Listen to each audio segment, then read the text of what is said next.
I am delighted to introduce our next and last speaker for the day, Waley. Waley has a background in political and development economics studies and several years in stakeholder engagement roles within large-scale research projects in Asia and Africa, focused on sustainability and ethical issues in aquaculture production and export. For more than 3 years, Mr. Waley has been the Fish Welfare Program leader at Eurogroup for Animals, lobbying for better regulations at EU level and for applying non-legislative instruments to raising fish welfare standards. He also has a role in supporting and coordinating communications and lobby work among Eurogroup's 70 member organizations, and is currently a member of the Fish Welfare Technical Committees of both the Aquaculture Stewardship Council and the Global Aquaculture Alliance Best Aquaculture Practice Certification Schemes. So thank you for joining us. Tao, and over to you. Thank you, Clara. Thank you very much for the introduction, and to you and your colleagues for organising today's event and the invitation to come and speak, and to everybody for your ears and for the attention. I've had to come in and out of the meeting today, and I've heard a lot of great points and great questions raised. I'm nervous. If I've missed anything I should have picked up on, then please raise your hand, ask a question, or bring it up so that I can address it. As touched on, Eurogroup for Animals is an umbrella organisation for 70 animal advocacy groups, primarily around Europe, but in fact globally.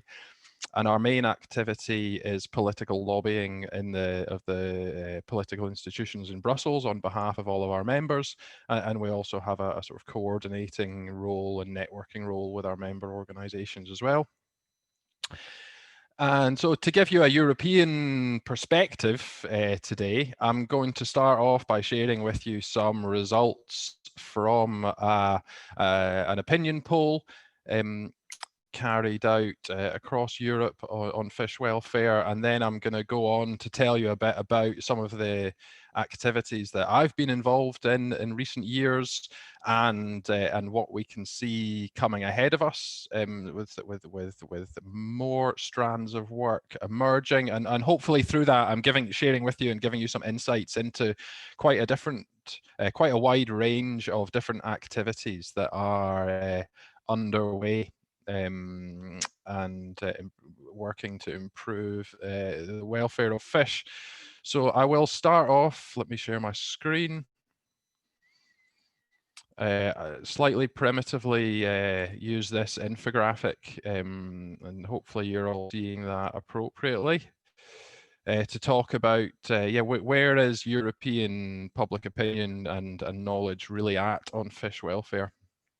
So this was an opinion poll carried out in May 2018 by the company Comres on behalf of ourselves and Compassion in World Farming, with a representative sample of over 1,000 respondents in each of 9, mostly the largest EU countries, back in May 2018.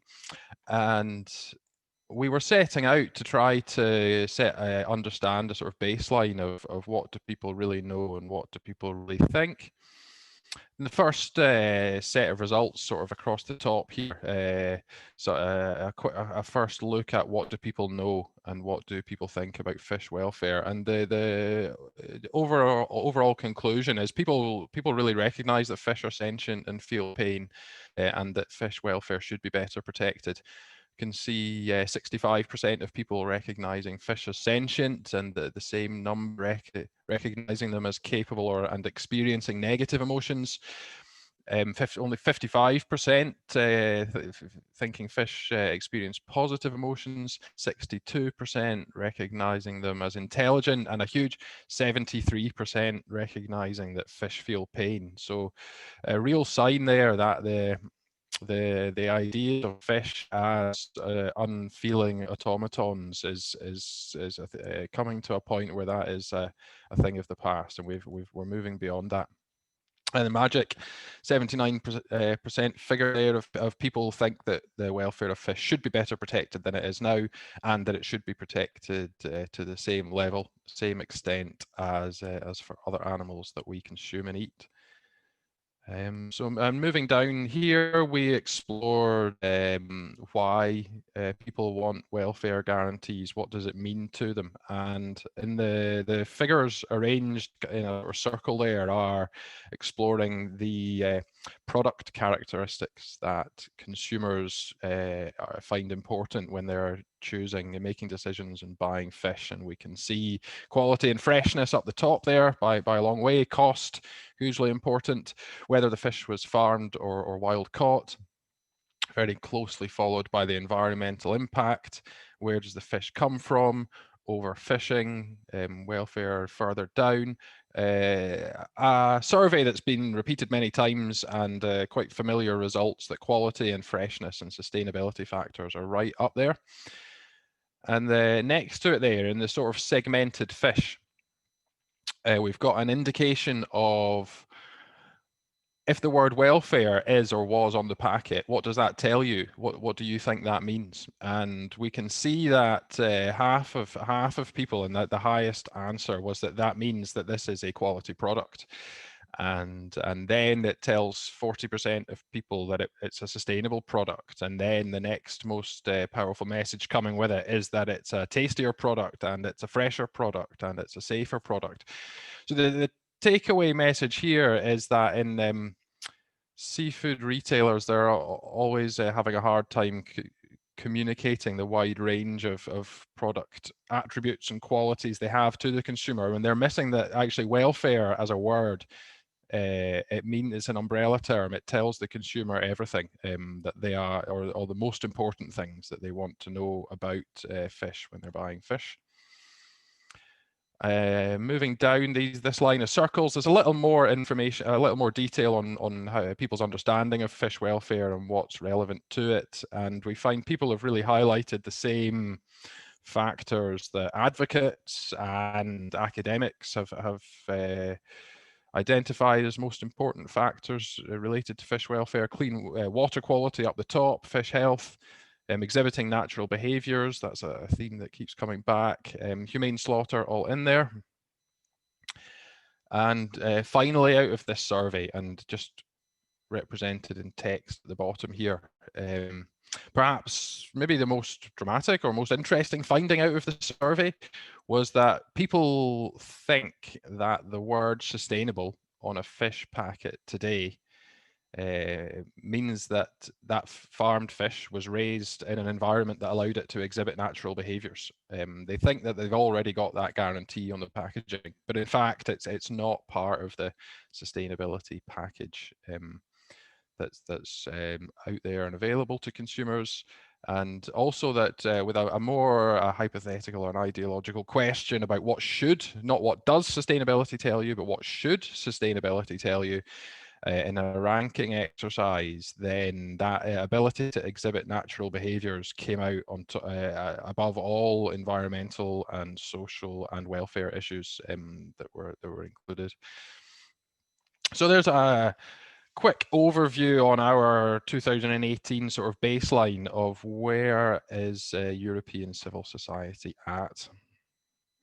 Now I'm going to just shuffle over to some slides, and I will use some PowerPoint slides to talk to you about some of my own activities of the last years and what's coming up. So a bit of history and context. In many regards, fish welfare is a very new topic, and certainly there's a lot of new information and coming out and coming forward, but it's also an old topic, and there's also some knowledge that's been around for, you might say, embarrassingly long, as we haven't been implementing it very fully. But certainly in a European context, I'm always reminded that there is a fairly long history here. Then the Council of Europe from 1998 to 2005 developed a recommendation on farmed fish. It's still very relevant. It's very detailed. You can find that online if you recommend anybody to look that up. In 2008, the European Food Safety Authority published a detailed scientific opinion on the question of sentience in fish, and also 7 detailed papers on welfare aspects in husbandry practices of 7 major species. And then the following year, 2009, 8 detailed papers on welfare aspects of stunning and killing 8 of Europe's major aquaculture species. And there has, in this time period, also been several large research projects funded by the EU and looking at welfare in aquaculture and especially fish stress in aquaculture. So a lot has gone on, and in this time period we can see some legislative activity which comes to a grand total of really general and unimplementable requirements for farmed fish to avoid pain, distress and suffering. But as these are general requirements, but not implementable, not enforceable. The General Farming Directive in 1998 explicitly brings welfare protections for fish. The Animal Slaughter Regulation in 2009 again explicitly brings that general principle in place for fish. And the Animal Transport Regulation from 2005, that whole regulation, all its detail is applicable to fish. But when you read it, you can really see that fish was in nobody's minds when they wrote it, and it's missing the detail that would be relevant for fish.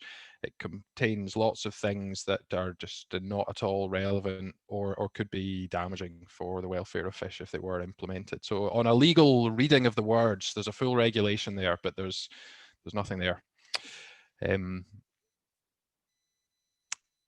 And that animal slaughter regulation in 2009 is the last time the EU updated or produced a piece of farm animal welfare legislation. So for 10 years, there's been a sort of political choice not to visit those regulations, and that's the context that we've been lobbying in, pushing for new regulations to be made, and also making the most out of the non-legislative opportunities and tools that the EU has. And we have come to a real turning point. Things are changing. 2020 and the next years are a very different scene, and I'll come to that in a moment. Let me just tell you some of our major strands of work. We're active in all of the institutions of the EU. That's primarily the Parliament and the European Council. Well, the Parliament with directly elected MEPs, representatives. The European Council, where the current governments of all member states sit around a table together on European issues, and the European Commission, which is like it's like the civil service, but it's more politically powerful than that. It's also it's like the government cabinet and civil service in British terminology, if that might not be helpful to everybody. So in the Parliament here, we work especially with the Intergroup on the welfare and conservation of animals, which is a cross-party parliamentary intergroup of people, MEPs from all the parties who are interested in the issue. One of the biggest and most active of all the intergroups in the Parliament. And they will and do reach out to us for support, technical support, organisational support on many issues, and including fish. You can see a photo on the top there of an event hosted in the Parliament in Brussels by the Intergroup, which was timed really to bring a bit of momentum after the Commission published a study in late 2017, and then a political report just in early 2018 on welfare aspects in slaughter and transport in European aquaculture. And this event was really to keep the momentum going after that and give a platform for people to respond to that report. Many constructive contributions, NGOs and academics and industry and EU and national policymakers all around the table and thrashing it out, so to speak. Most memorable for me anyway there was that Global Gap, the certifier came and attended, and they were identified in that commission report as the largest certifier of sustainable aquaculture products, and the only one at the time to have language on stunning at slaughter in their standards. And they came to that, and the report concluded that voluntary measures is the way to do this. You shouldn't be making regulations. Look what Global Gap has achieved. And Global Gap came to this event and they said, we've tried and we can't do it. We don't have the sector. We haven't been able to get the sector to adopt this. We want regulations, and it'll be good for the sector to have that approach and really explicitly calling for regulations to be made. Also a picture there of the plenary chamber in Strasbourg, another intergroup initiative. They got enough signatures together to hold a debate in plenary on fish welfare specifically, and challenging the Commission on the lack of action it has taken, and asking for more action really. There, the Parliament and the Intergroup were hoping that it would be a debate where the Parliament would take a formal position on fish welfare at the end of it, but that procedurally wasn't achieved. It came down to a sort of vote in the moment whether to do that, and it was lost 144 to 130, which was very disappointing at the time, but it's really a very close vote, and it gives us a lot of confidence that in future moments that number will be over the line, and that the support is for more action is there. And the Commissioner participating in that debate confirmed at the time that the EU will integrate fish welfare as an important part of its aquaculture policy going forwards. And so that was January 2019, and we'll come on to some signs of what that might mean concretely. The Aquaculture Advisory Council is a semi-autonomous stakeholder platform set up by the Common Fisheries Policy, and its role is to provide advice and feedback to the Commission and also to member states. It has around 50 members, mostly national level aquaculture producer representative organisations from around Europe, other businesses in the aquaculture value chain, environmental and animal welfare NGOs. Its main meetings happen 3 times a year, and for the last 4 years, fish welfare has been a major agenda item at every meeting, and there's a dedicated focus group in there on fish welfare. The AAC has formally adopted 2 consensus position papers with recommendations on welfare at time of slaughter for fish, and welfare aspects have been included in many position papers on a wide range of aquaculture policy, environmental and other issues. The AAC recently hosted a seminar with its members, with national governments and academics, and working on trying to prioritise what the next steps can and should be. And possibly the greatest value or most important activity in the AAC there is just the conversations and the discussions. And while we've adopted these 2 slaughter papers, we've discussed much more than that. I mean, everything has been on the table, and we've discussed across the basic concepts of what fish welfare is and fish needs, fish behaviours. And we've, when advocates and NGOs have released campaigns on fish welfare, then that's been a forum where fish farmers have reacted, and we've had conversations and exchanges with them. And so it's really a valuable place that or not everybody, but a lot of the involved stakeholders around one table there. Now, the EU platform on animal welfare is a Commission expert group, and that is something the Commission can set up if it needs. Well, it can. There's many different forms an expert group might take. If the Commission needs to maintain communication with a particular group, or if they need advice on a particular topic, they can set one up. Usually, it has national government officials on it. it might have technical experts, it might have stakeholders. The animal welfare platform is unusual, I think, in fact, unique in having all of those different groups on one platform around one table together. And there we provided a secretariat service to an initiative of platform members developing fish welfare guidelines for aquaculture. The Greek government took the lead in that initiative, which is great to see, now the EU's largest producer of farmed fish.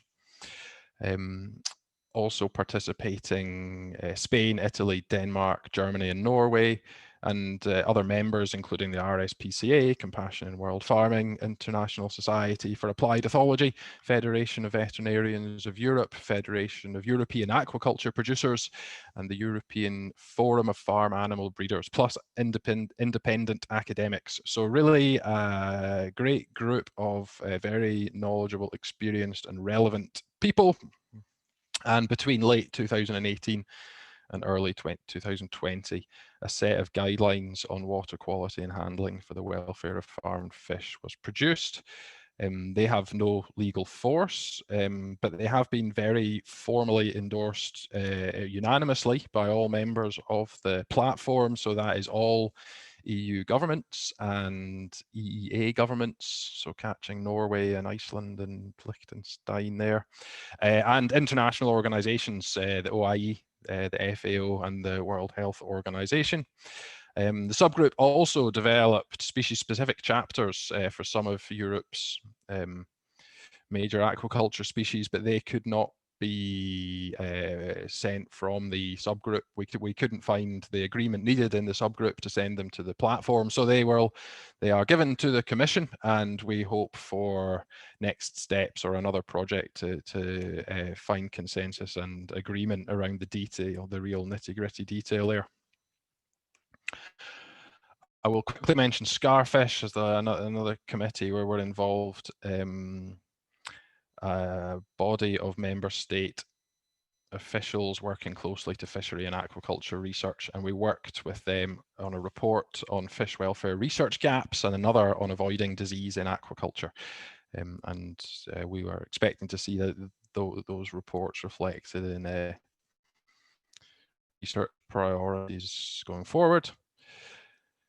So now let me say what happened in 2020 and what's going to come, because there are two very big and important policy processes that are underway in EU level in the EU at the moment. First, the strategic guidelines for the sustainable development of European aquaculture.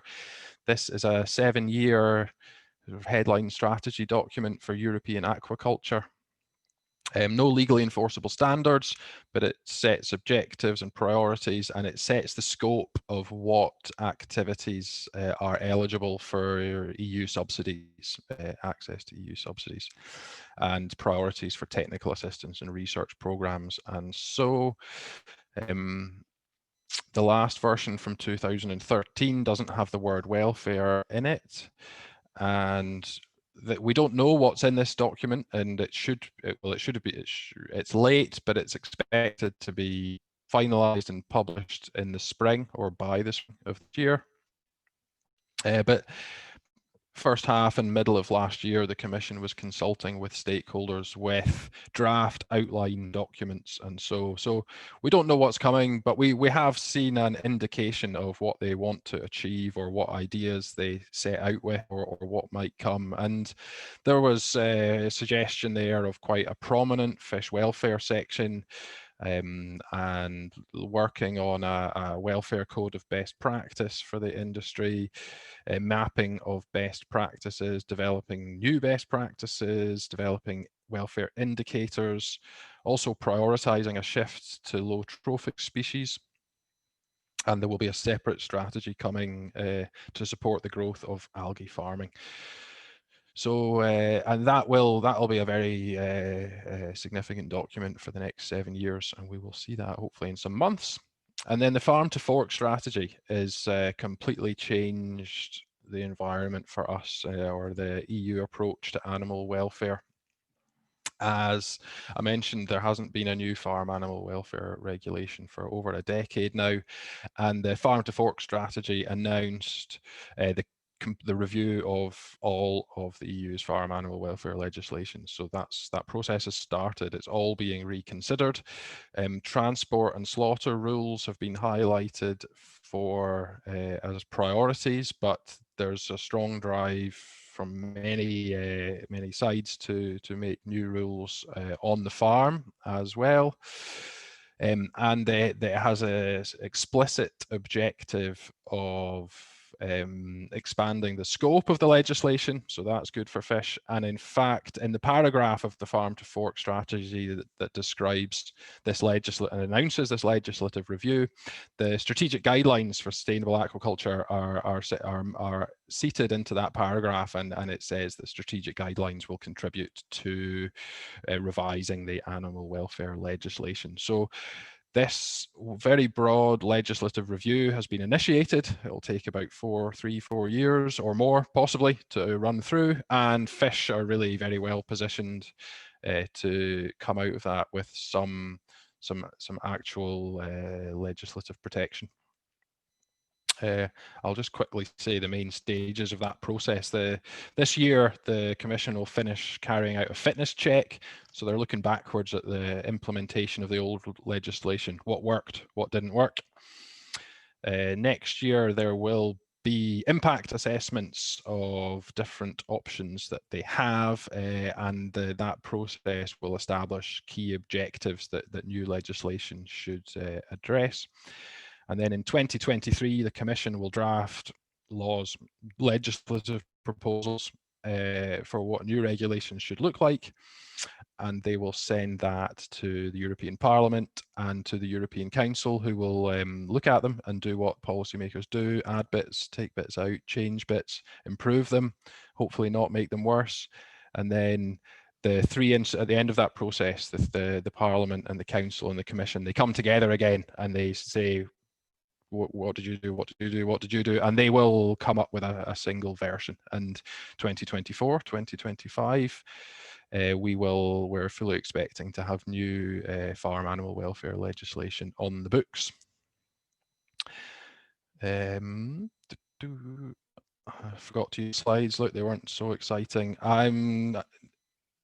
Last couple of things to say. I'll step away from our political work, and in fact, it was mentioned in the introduction. In fact, we take part in the Aquaculture Steward Council and Global Aquaculture Alliance's technical advisory groups, and that's 2 of, I'll say, 4 big players, but there's a lot of certification schemes in the aquaculture market, and the big ones, they're all engaged now in very detailed projects developing welfare criteria for their labels and certification schemes.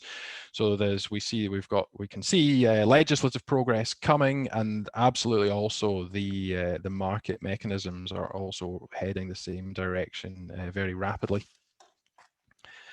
And the last thing I'm going to say before inviting questions or so is there was a question on Brexit at the end of the last presentation, and I don't have a lot to add on Brexit, but I can say that disappointed with that the deal reached is a very thin deal, and so it's a missed opportunity to have included things like mutual recognition of standards and have any kind of dynamic alignment or dynamic raising of standards. So that opportunity is absent.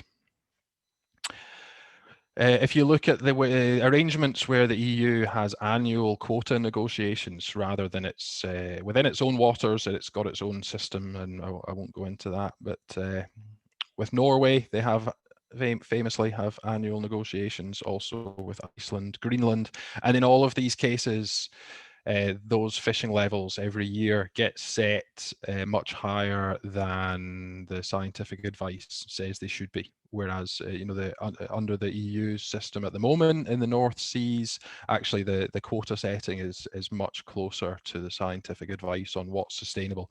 So, I mean, Britain is not Norway, is not Iceland, is not Greenland. But if we look at that annual negotiation system, then it's not been good for fish population sustainability in the past. And I did hear that the British shellfish producers were ready and braced to stop putting their live langoustine on trucks to France, and were ready to put them on planes straight to China instead. And I don't know whether we'll see, I'm not quite sure of the welfare implications of a truck journey versus an air journey, but and I'm not sure if that change of trading patterns has happened yet, but that's effects I can see possibly from Brexit. So thank you very much for your ears, and very looking forward to some questions. Very pleased to have those. Thank you very much, Doug. Could I ask you to stop sharing your slides at the Yeah, of course. Thank you. So just to say, well, thank you for, you know, a really informative presentation. And so first for sharing, you know, people's perceptions and desire regarding fish farming standards in Europe, for telling us about what has been going on in European legislation with regards to fish welfare regulations, and also for updating us on what the European Group for Animals is doing to push for improvements on welfare, on the treatment of fish and their legal status, and the status of, you know, commerce based on fish farming and capture, and what we might expect to see coming in the near future, hoping that you know, events will be better than what we might expect them to be. So if I could then ask Chris whether you would like to take over and convey our audience's questions to Doug, that would be great. Thank you. Thank you, Clara. Yes, the questions are coming in. Let me get the first one up.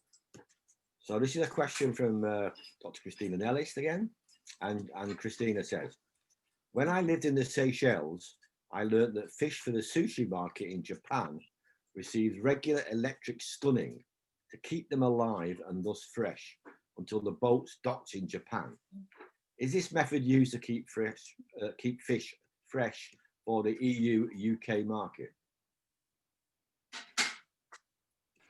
Thanks for the question. It's the Japanese market, and the Japanese sushi market is the highest value fish market, and they value quality the highest of any market in the world. And with that, they are completely aware of and on board with what best slaughter practice does to the quality of the fish. And I've heard that Japanese buyers come out to European tuna farms to oversee the slaughter, to make sure that the stunning and slaughter practice, or the slaughter practices, are what they should be. And I've seen footage of some rather injured looking large fish that have been speared being kept wet to keep them alive, to keep them fresh to a market in Europe. But I've never heard of the use of electricity to keep a fish alive. And so you can effectively stun fish with electricity, but I've never heard of it used to keep a fish alive. Okay, thanks for that, Doug. The next question is from Anton Imming.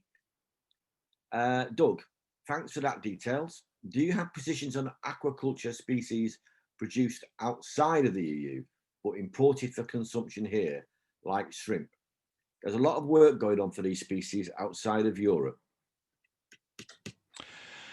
Do we have positions as an organisation? We don't. The guidelines that we worked on in the animal welfare platform are drafted to be relevant and correct to all species and all systems globally. They don't address shrimp. They're a vertebrate finfish, and we don't have anything on shrimp specifically or written, but we are delighted to see the progress made recently on eye stalk ablation, and we expect we'll be working on it more because a major dynamic around the farm to fork strategy, and you can imagine that when the European policymakers come along and say, we're going to, congratulations, European producers, we're going to raise your standards and costs, then they have to look at the level playing field questions and how European consumers will be informed about more of the quality attributes of their products is a growing discussion, but there's nothing concrete on it at the moment. Thank you, Anton. Okay, thank you. Next question is from Charles Croydon. What amendments do you think should be made to the UK Environment Bill? Pass. I thought you might.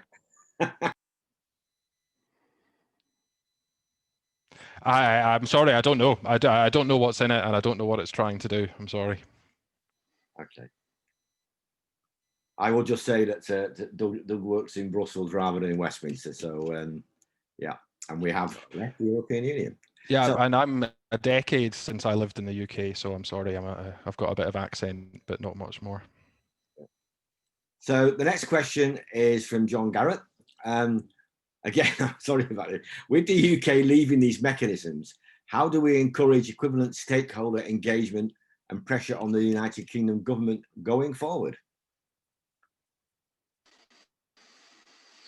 Well, the Aquaculture Advisory Council stretched the rules and came up with new arrangements so that British members can stay active and stay engaged with their sort of European counterpart producers and the European regulatory sort of process. And what to do in the UK, I think I'm going to pass again. I'm sorry, but do pursue it, please. No, I fully understand your passing on these two. I will take up the baton there, if I may, and say that as far as the animal advocacy groups, of which CCA is one, and others are represented here, like the RSPCA, like Compassion in World Farming, we're not leaving Europe. We belong still to Eurogroup, and we all try to play a key role within Eurogroup. So, and of course, we still will continue, obviously, to work in the United Kingdom as well.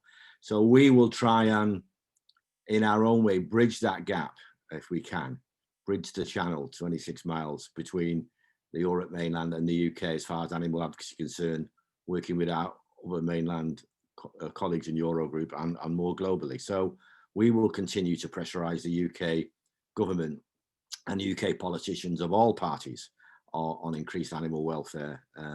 So if I can answer that for people, hopefully that might be of some help. Right, let's see what we've got next. I'm not sure I have any more at the moment. So we still need some more questions if people want to answer them, ask them.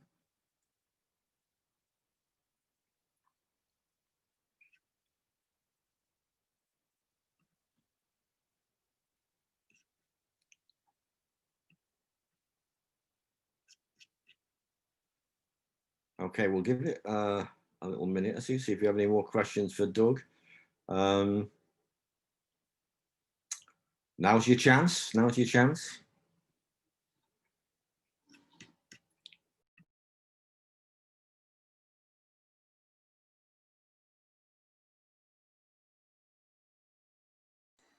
If we need to fill time, I'm not sure if you're able to unmute anybody or just people you've pre-planned to, but Anton Immink is very knowledgeable and has lots of opinions. I would also love to hear back from him on his take and his perspective on those production systems around the world, or how welfare is moving into certification schemes?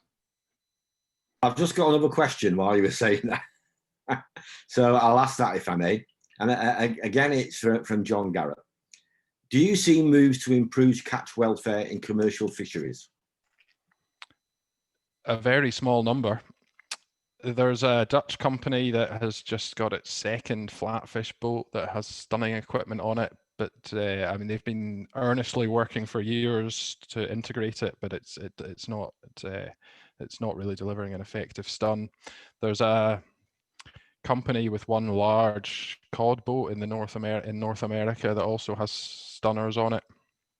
There's Nofima, a Norwegian research institute, has done some projects on it and is initiating a large new project on that at the moment. The pumping fish aboard rather than netting them aboard has become common practice in some commercial pelagic fisheries, and I don't think that was driven by welfare motives, but it's certainly improved the welfare for those fish, and there are increasingly projects pursuing it, but very, very little has coming through in practice as yet. Okay, I'm going to try and, well, not try to, hopefully we will, unmute Anton if he wants to say a few words at this point.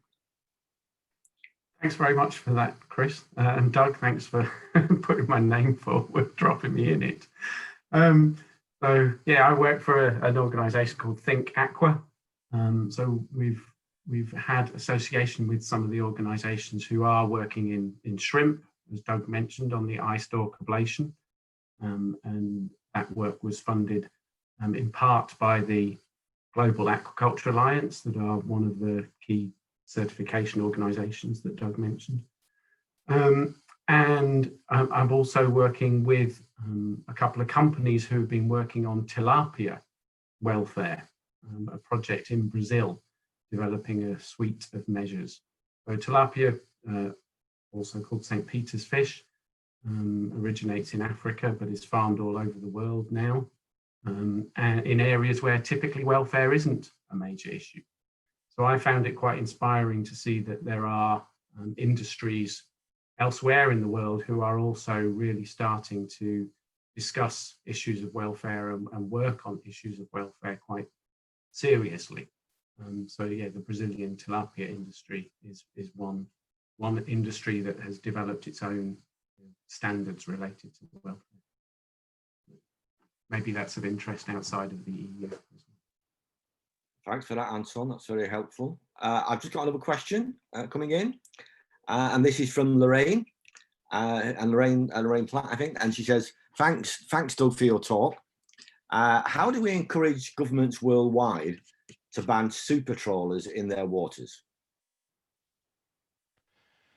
I think the strongest argument against super trawlers is really how damaging they are for local communities. Because if you've got any form of normal to smaller scale fishing, which is in proximity to a community, it might be quite a sustainable activity, but the day that a super trawler comes through and hoovers everything up, then that fishing community has its resources are really severely impaired. So the strongest argument I think I've seen against super trawlers is how damaging they are for existing fishing communities.